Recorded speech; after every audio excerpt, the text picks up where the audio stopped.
Two of the quarterbacks who have started playoff games over the last few years were drafted by the exact same team, and that team still decided that both of them were such hopeless busts that it moved on from both. That team is the New York Jets. One of those two guys just won the Super Bowl with somebody else. Your Super Bowl winning quarterback, ladies and gentlemen.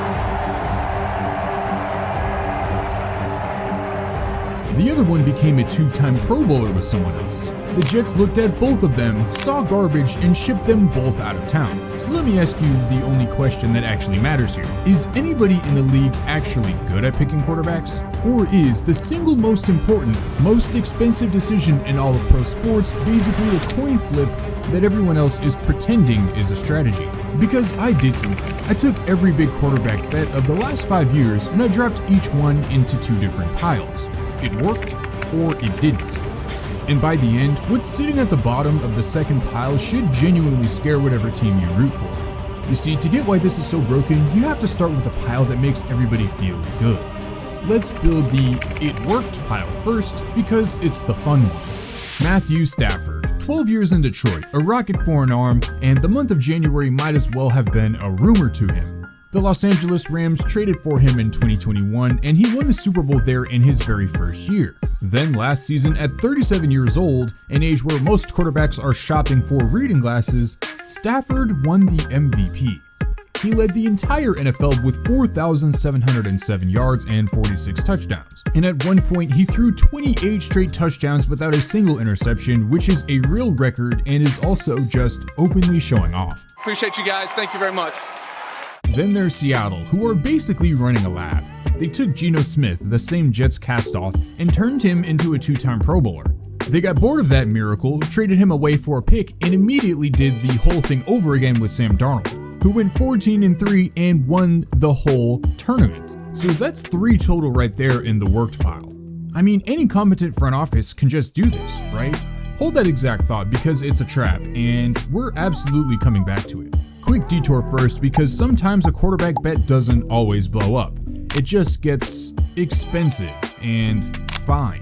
Kirk Cousins got a fully guaranteed contract from Minnesota, gave them 6 years of gorgeous regular season numbers and exactly 1 playoff win, and then went to Atlanta and got paid over $100 million guaranteed while they drafted his replacement in the first round that same weekend while the ink was still wet. The Atlanta Falcons select Michael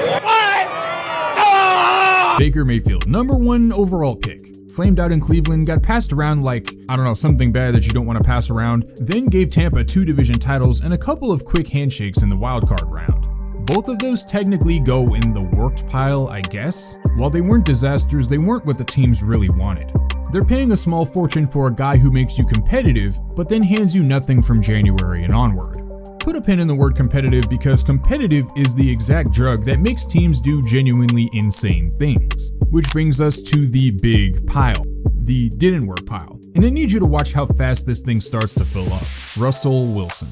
In Seattle, Wilson went 104-53, won a Super Bowl, went to another one, and got talked about in the MVP race every single year like it was just a formality. When you watch Russ play, it's hitting the receiver in the perfect position. This is a first ballot Hall of Famer playing the best football of his career. So yeah, he has kept himself atop the MVP power rankings, if you will. So Denver traded 2 first-round picks, 2 second-round picks, and probably like half of their roster for him. That's right. Then handed him a $245 million extension. And Denver instantly had the worst scoring offense in the entire league. Dancing out of the pocket and throws it away. And once again, with boos raining down. Benched, released, sent to the Steelers. And then last year the Giants named him their opening day starter, and then they just decided to bench him for a rookie by week 4 outright. Do you think we've seen the last of Russell Wilson?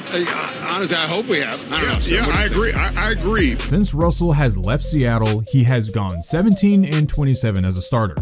Same guy, didn't work.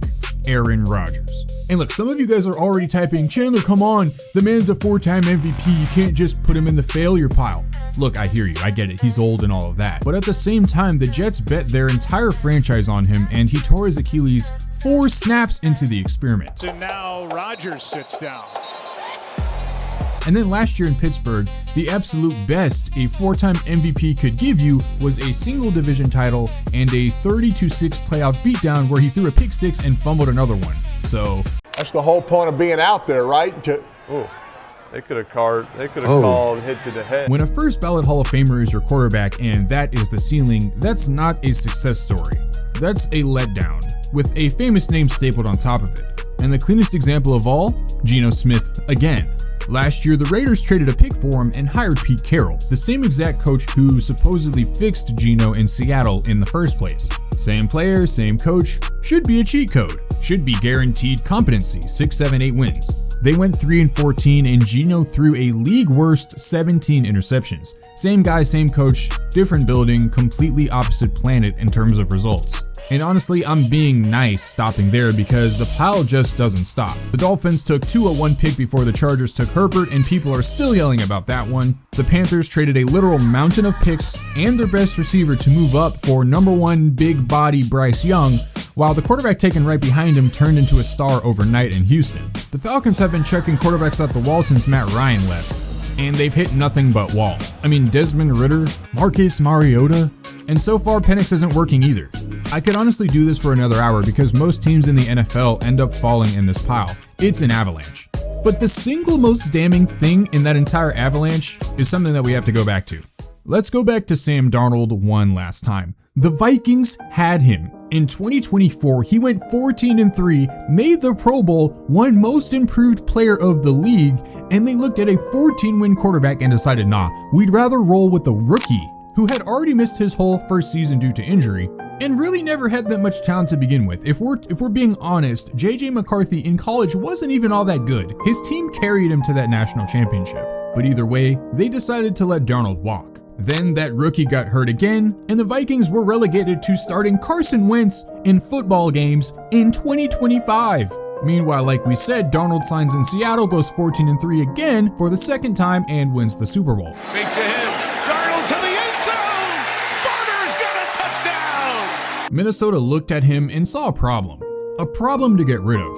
Seattle looked at the exact same man and saw a champion. Same quarterback, 2 jerseys, 1 offseason. That is the whole sport in a single nutshell. Okay, now the trap. Remember that it worked pile that we were all feeling so good about? I have to blow it up because there's an uncomfortable part that nobody really wants to sit with. Why did Matt Stafford work? He landed in Sean McVay's offense with 2 of the best receivers alive. And our team to go out there and compete and play at a high level, your name should be on there too with me, and I really appreciate that. Why did Geno and Darnold work? They landed in positions that were already built up for them. It's easy. My teammates and my coaches.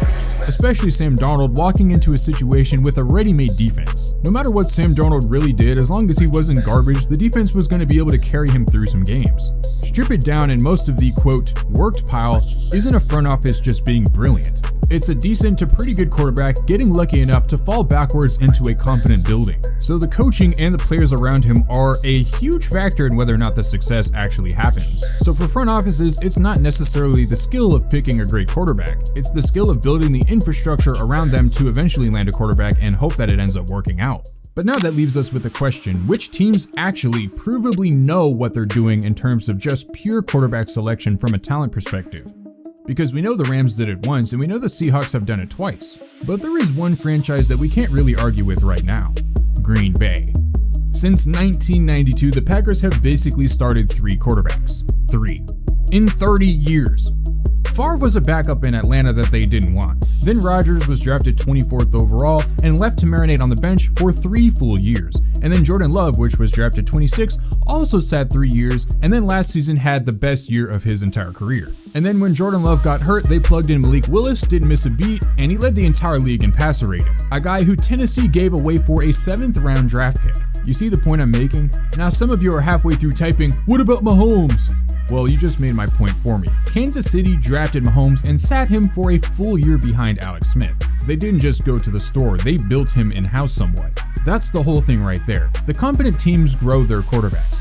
Everyone else goes shopping and praise. And think about what that actually means for you. If you don't root for one of those 2 or 3 franchises, you probably never once in your life have felt what it feels like to be a Packers fan or a Chiefs fan.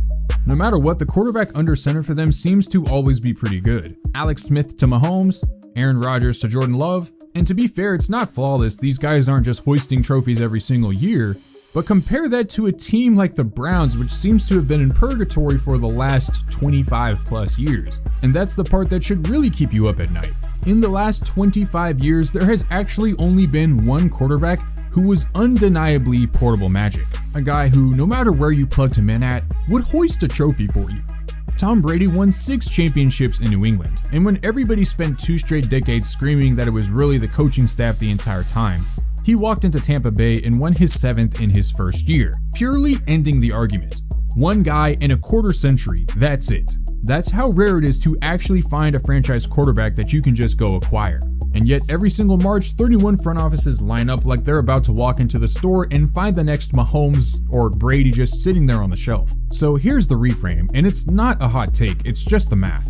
The NFL is not a quarterback meritocracy, it's more like a casino, and only about 2 or 3 teams truly know what they're doing.